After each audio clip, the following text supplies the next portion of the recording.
Kung kayo po may mga Biblia, makibukas po kayo sa Efeso chapter 5 verse 1 hanggang verse 2. Sabi sa verse 1, yamang kayo'y mga anak na minamahal ng Diyos, tularan ninyo siya. Verse 2, mamuhay kayo ng may pagmamahal tulad ni Kristo.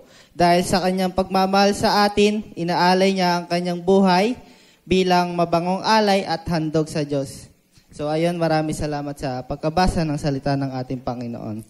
So, ganun kabuti ang Panginoon sa buhay natin. Dahil nga 'di ba, inialay niya ang kanyang buhay para sa atin. So, bakit kailangan ialay ng ating Diyos ang kanyang buhay? Sabi niya nga 'di ba sa verse 2, dahil sa kanyang pagmamahal sa atin, inialay niya ang kanyang buhay bilang mabangong alay at handog sa Diyos. Kaya nga, di ba ang sabi dahil sa pagmamahal niya. Kaya nga bilang isang anak ng Diyos ay dapat wag natin sayangin ang ginawa ng Panginoon para sa atin. Wag natin sayangin ang pagmamahal ng Diyos sa atin. Sa halip ay suklian natin ito sa pamamagitan ng pagsunod sa Kanya. So, sa paanong paraan mo may papakita ang pagmamahal mo sa Panginoon? Unang-una syempre is mamuhay tayo na katulad niya, 'di ba? Sabi niya nga sa verse ay tularan ninyo siya, mamuhay kayo ng may pagmamahal tulad ni Kristo. So ayun nga, 'di ba? Sabi tularan natin siya. At ayun, ito dapat ang ating laging tandaan, bilang anak ng Diyos ay kailangan nating mamuhay tulad niya kasi nga di mo pwedeng sabihin na anak ka o ako ng Diyos kung sa sarili mo lang ikaw namumuhay. Dapat lagi nating hinahayaan ang Panginoon ang magkontrol ng ating buhay. Dahil sa Panginoon, pag siya ang nagkontrol sa buhay mo, tinitiyak ko na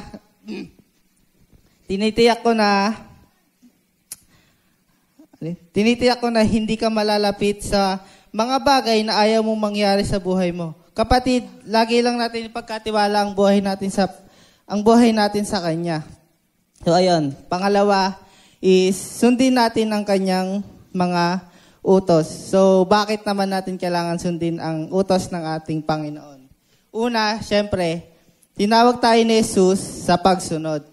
Sabi nga po sa 1 chapter 14 verse 15, kung mahal mo ako, tutuparin mo ang aking mga utos. So ayun nga 'di ba? Sabi sa verse na ito, sinasabi kong mahal natin siya is sundin natin siya. Dapat sundin natin ang kanyang mga inuutos. Halintulad na lang natin ito sa ating buhay. Sa halimbawa natin is yung mga magulang natin, 'di ba?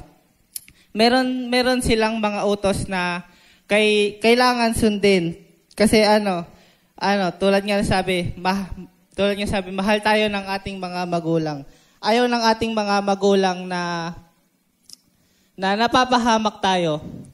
Kaya ganun din ang ating Panginoon. Meron siyang mga utos na ang lahat ng kanyang mga utos is hindi natin ikapapahamak kasi wala namang utos ang Panginoon na mahirap na hindi natin nakapahamak kasi nga mahal niya tayo. Kaya kapatid, sundin natin ang Panginoon kung talagang mahal natin siya. At pangalawa, pinatutunayan ng pagsunod sa Diyos ang ating pag-ibig. Sabi po sa unang 1, chapter 5, verse 2 to 3.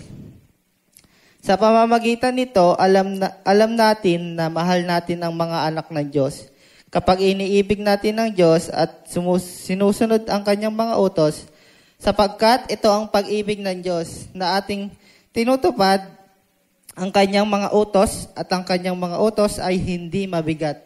Tulad nga na sabi ko kanina, 'di ba, na walang utos ang Diyos na mabigat o mahirap.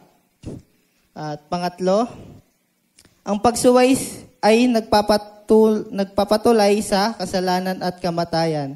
Sabi naman po sa Roma chapter 5 verse 19. Sapagkat kung paanong ang pagsuway ng isang tao o ni Adan ay naging mga makasalanan, gayon din naman sa pagsunod ng isang tao o ni Kristo, ang marami ay magiging matuwid. Totoo na ang kaaway ay nandyan lang para malayo tayo sa Panginoon. Andyan lagi yung kaaway para pigilan tayo na maglingkod sa Panginoon. Kasi, di ba nga ayaw ni Satanas na naglilingkod tayo sa Panginoon. So dapat, kailangan malakas lang yung faith natin sa Panginoon. Tulad nga, di ba, na nangyari kay Adan, di ba? Yung pagsuway niya ay nagdala ng kasalanan at kamatayan sa mundo. Pero dahil nga mahal tayo ni Jesus, ay tinubos tayo ng ating Diyos mula sa ating mga kasalanan. Kaya dapat lang na sumunod tayo sa Kanya at magpuri. Araw-araw tayo magpasalamat sa Kanya na kahit minsan ay nakagawa tayo ng kasalanan, na kahit minsan ay nakakalimutan natin siya, ay di niya pa rin tayo pinapabayaan. Patuloy niya tayong pinalalakas, di ba? Kahit na hinang-hina tayo, pero laging andyan ang Panginoon para sa atin. Lagi siyang andyan upang palakasin tayo. Bagamat marami tayong problemang nararanasan, pero hindi niya tayo pinapabayaan kasi mahal niya nga tayo. Tas ayun.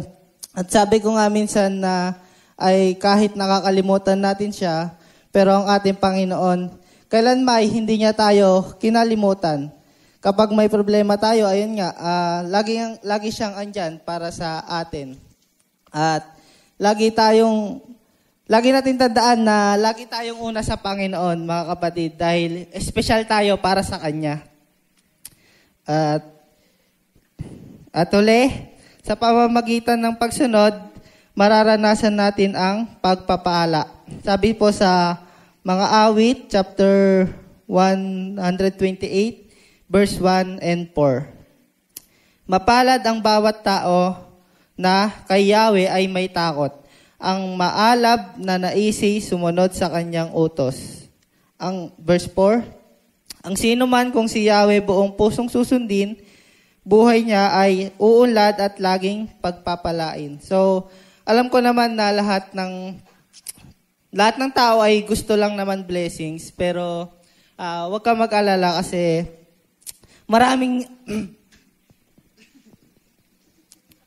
blessings si Lord na nakahanda para sa atin, para sa iyo.